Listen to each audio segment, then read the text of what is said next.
Welcome back to national academy. വീണ്ടും national അക്കാദമിയിലേക്ക് നിങ്ങൾക്ക് സ്വാഗതം. ഇന്ന് നമ്മൾ നിങ്ങളുടെ മുമ്പിലേക്ക് വന്നിട്ടുള്ളത് സോഷ്യോളജിയുടെ മറ്റൊരു ചാപ്റ്ററുമായിട്ടാണ്. ഇന്ന് നമ്മൾ ചർച്ച ചെയ്യുന്നത് 13ാമത്തെ ചാപ്റ്റർ ആയിട്ടുള്ള ഫാമിലി എന്നുള്ളതിനെ കുറിച്ചാണ്. കുടുംബം എന്ന് പറയുമ്പോൾ നമുക്കറിയാം, നമ്മുടെ അച്ഛനും അമ്മയും സഹോദരങ്ങളും അടങ്ങുന്നതാണ് നമുക്ക് ഒരു കുടുംബം എന്നുള്ളത്. വ്യത്യസ്തപരമായിട്ടുള്ള കുടുംബങ്ങൾ നമ്മുടെ ജീവിതത്തിലുണ്ട്. എന്ന് വെച്ചാൽ കൂട്ടുകുടുംബം, അണുകുടുംബം എന്നിങ്ങനെ നമ്മൾ മെയിനായിട്ട് രണ്ടായിട്ട് തരംതിരിച്ചിട്ടുണ്ട്. കൂട്ടുകുടുംബം എന്ന് പറയുമ്പോൾ ധാരാളം പേരടങ്ങുന്ന ഒരു തറവാട് രീതിയിലുള്ള ഒരു ജീവിത ശൈലിയാണ് കൂട്ടുകുടുംബം എന്നതുകൊണ്ട് ഉദ്ദേശിക്കുന്നത്. എന്നാൽ അണുകുടുംബം എന്നതിൽ വെറും ഒന്നോ അല്ലെങ്കിൽ എന്താണ് 3-4 പേരുകൾ അടങ്ങുന്ന, അല്ല ഒരു അച്ഛനും അമ്മയും അവരുടെ മക്കളും പെടുന്ന ആ ഒരു ഷോർട്ടായിട്ടുള്ള ഒരു ഫാമിലിയാണ് അണുകുടുംബം എന്ന് പറയുന്നത്. ഇന്ന് നമ്മൾ ഈ ചാപ്റ്ററിൽ ചർച്ച ചെയ്യുന്നത് കുടുംബത്തെക്കുറിച്ചും കുടുംബത്തിലെ ഘടനയെക്കുറിച്ചും വ്യത്യസ്തമായിട്ടുള്ള കുടുംബങ്ങളുടെ രീതികളെ കുറിച്ചുമൊക്കെയാണ് നമ്മൾ ഈ ചാപ്റ്ററിൽ ഇന്ന് ചർച്ച ചെയ്യുന്നത്. ഓക്കെ, അപ്പോൾ ആദ്യമായിട്ട് കുടുംബം എന്നാൽ എന്ത് നമുക്ക് നോക്കാം. കുട്ടികളോട് കൂടി അല്ലെങ്കിൽ കുട്ടികളില്ലാതെ ഭാര്യയും ഭർത്താവും മാത്രമായിട്ടും, അല്ലെങ്കിൽ തന്നെ കുട്ടികളോട് കൂടി ഒരു സ്ത്രീയോ അല്ലെങ്കിൽ എന്താണ് കുട്ടികളോട് കൂടി ഒരു പുരുഷനോ അടങ്ങിയ ശാശ്വതമായ ബന്ധമാണ് കുടുംബം എന്നുള്ളത്.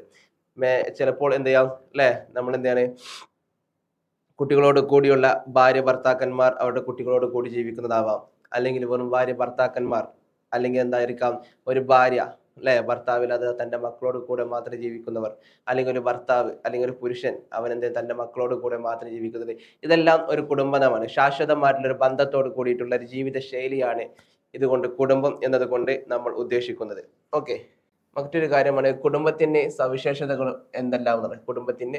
കുടുംബത്തിന്റെ സവിശേഷതകൾ എന്തെല്ലാം എന്നുള്ളതാണ്. നമുക്കറിയാം, സാർവത്രികമായിരിക്കും, സ്നേഹാദികൾ വികാരങ്ങളും വൈകാരികതയും നിറഞ്ഞതായിരിക്കും കുടുംബം എന്നുള്ളത്.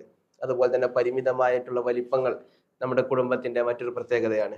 പിന്നെ വരുന്നതാണ് സാമൂഹിക ഘടനയിലുള്ള കേന്ദ്രസ്ഥാനം. സാമൂഹിക സമൂഹത്തിലുള്ള ഏറ്റവും കേന്ദ്രസ്ഥാനം എന്നുള്ളത് കുടുംബത്തിന് വലിയൊരു സ്ഥാനം നമുക്ക് ഫാമിലിക്ക്, കുടുംബത്തിന്റെ സമൂഹത്തിന് വലിയൊരു സ്ഥാനം നമ്മൾ നൽകുന്നുണ്ട്. അതുപോലെ അംഗങ്ങൾക്കിടയിൽ ഉത്തരവാദിത്ത ബോധം കൂടി വരുന്നു. അതുപോലെ തന്നെ പെരുമാറ്റ രീതികൾ, സാമൂഹ്യ നിയന്ത്രണം, ഇതെല്ലാം ഒരു കുടുംബത്തിലൂടെ അല്ലെങ്കിൽ എന്താണ് ഒരു വ്യക്തിക്ക് ലഭിക്കുന്ന സവിശേഷതകൾ, അല്ലെങ്കിൽ കുടുംബത്തിൽ നിന്നുള്ള സവിശേഷതകൾ നമുക്ക് എന്ത് ചെയ്യാൻ പറ്റും, ഇതിലൂടെ പറയാൻ പറ്റും. ഈ കുടുംബത്തിന്റെ ധർമ്മങ്ങൾ എന്തെല്ലാം എന്നുള്ളത്. ലൈംഗികത, ആവശ്യം കൊണ്ട് സുദൃഢമായ സംതൃപ്തി അല്ലെ, വ്യഭിചാരത്തിന് പകരം നല്ല എന്താണ് മറ്റുള്ള എല്ലാവരും അംഗീകരിച്ചു കൊണ്ടുള്ള ലൈംഗിക സംതൃപ്തി, അതാണ് എന്ത് ആ കുടുംബത്തിന്റെ ഒരു ധർമ്മം എന്നുള്ളത്. മറ്റത് പ്രജനനം അഥവാ സന്താന ഉൽപാദനം. ഒരു കുടുംബം അല്ലെ വിവാഹത്തിലൂടെ അതിനുള്ള ഒരു അനുവാദം അവിടെ നൽകുന്നു. കുട്ടികളെ വളർത്തി പരിപാലിക്കൽ, അതുപോലെ തന്നെ പാർപ്പിട ആവശ്യം നിറവേറ്റൽ, സാംസ്കാരിക പ്രസരണത്തിലുള്ള ഒരു ഉപാധി കൂടിയാണ് എന്ത് കുടുംബം എന്നുള്ളത്. അതുപോലെ തന്നെ കുടുംബം സാമൂഹികവൽക്കരണത്തിന്റെ ഒരു സംവിധാനം കൂടിയാണ്. പിന്നെ നമ്മൾ പദവി നേടൽ, സ്നേഹബന്ധം എന്ന ധർമ്മം, ഇതെല്ലാം ഒരു കുടുംബത്തിലൂടെ നമുക്ക് അല്ലെങ്കിൽ എന്താണ് ഒരു ഫാമിലിയിലൂടെ നമുക്ക് ലഭിക്കുന്ന ധർമ്മങ്ങളാണ്. ഓക്കെ, നമുക്ക് ഇനി നെക്സ്റ്റ് നോക്കാനുള്ളത് 1-2 ക്വസ്റ്റ്യൻ ആൻസറുകൾ നോക്കാം. വൺ വേർഡ് ആയിട്ടുള്ള 1-2 ക്വസ്റ്റ്യൻ ആൻസറുകൾ നമുക്ക് എന്ത് ചെയ്യാം, ഈ പാഠത്തിൽ നിന്ന് വരാൻ സാധ്യതയുള്ള 1-2 വൺ വേർഡ് ക്വസ്റ്റ്യൻസുകൾ നമുക്ക് എന്ത് ചെയ്യാം ഇവിടെ പരിചയപ്പെടാം. അതിൽ ഒന്നാണ് കുടുംബത്തിന്റെ പ്രവർത്തനം ഇതാണ്, ഏതാണ് എന്നുള്ളതാണ്. 1, 2, 3, 4 ഓപ്ഷൻസ് കൊടുത്തിട്ടുണ്ട്. 5 ഓപ്ഷൻസ് കൊടുത്തിട്ടുണ്ട്.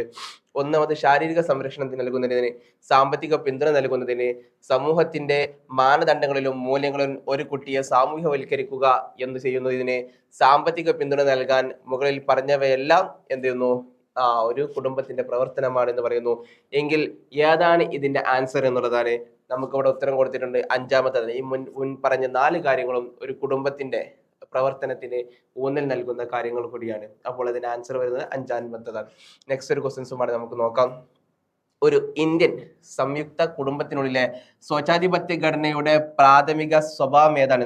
ജനാധിപത്യപരമായ തീരുമാനമെടുക്കൽ, ഏകാധിപത്യ തീരുമാനങ്ങൾ എടുക്കൽ, അതുപോലെ തന്നെ സമവായത്തെ തേടി അടിസ്ഥാനമായിട്ടുള്ള തീരുമാനങ്ങൾ എടുക്കുന്നു, വ്യക്തിഗത തീരുമാനങ്ങൾ എടുക്കൽ എന്നിങ്ങനെ 4 തീരുമാനങ്ങൾ ഇവിടെ പറയുന്നു. ഏകാധിപത്യമാണ് ഇവിടെ വന്നുള്ളത്, സ്വച്ഛാധിപത്യമാണ് എന്ന് വെച്ചാൽ ഏകാധിപത്യ രീതിയിലേക്ക്. അപ്പോൾ നമുക്കറിയാം ഉത്തരം വരുന്നത് ബി ആണ്, സ്വച്ഛാധിപത്യ തീരുമാനങ്ങൾ എടുക്കുക എന്ന് വെച്ചാൽ അഥവാ ഏകാധിപത്യ തീരുമാനങ്ങൾ എടുക്കുക എന്നുള്ളതാണ്. അപ്പോൾ ഇത്രയും ഇമ്പോർട്ടൻ്റ് 1-2 ക്വസ്റ്റ്യൻസുകളാണ് നമ്മളിവിടെ ചർച്ച ചെയ്തത്. അപ്പോൾ നമ്മൾ മെയിൻ ആയിട്ടുള്ള കാര്യങ്ങൾ പറഞ്ഞു, കുടുംബത്തിന്റെ ധർമ്മം പറഞ്ഞു, കുടുംബത്തിന്റെ സവിശേഷതകൾ എന്തെല്ലാം ചർച്ച ചെയ്തു, കുടുംബം എന്നാൽ എന്തെന്ന് ചർച്ച ചെയ്തു അല്ലെ. ഇതാണ് മെയിൻ ആയിട്ട് ഈ സോഷ്യോളജിയിലെ 13ാം ചാപ്റ്ററിൽ നമ്മൾ ചർച്ച ചെയ്യുന്നത്. ഇനിയും ഇതിനേക്കാൾ കൂടുതൽ അറിവോടുകൂടി അല്ലെങ്കിൽ കൂടുതൽ വിവരണത്തോടു കൂടിയുള്ള ക്ലാസ്സുകൾ ലഭിക്കണമെങ്കിൽ അല്ലെങ്കിൽ ഇതുപോലെയുള്ള വൺ വേർഡ് ക്വസ്റ്റ്യൻസും അതുപോലെ തന്നെ എസ് എ ക്വസ്റ്റ്യൻസുകളും എക്സാമിനുമായി ബന്ധപ്പെട്ട ഇമ്പോർട്ടൻ്റ് ക്വസ്റ്റ്യൻസുകളും മറ്റും അടങ്ങിയിട്ടുള്ള വലിയൊരു ക്വസ്റ്റ്യൻ ബാങ്ക് നിങ്ങൾക്ക് ലഭിക്കണമെന്നുണ്ടെങ്കിൽ നിങ്ങൾ തീർച്ചയായിട്ടും നാഷണൽ അക്കാദമിയുടെ കീഴിൽ നിങ്ങളുടെ അഡ്മിഷൻ ഉറപ്പുവരുത്തുക എന്നുള്ളതാണ്. Okay, thank you.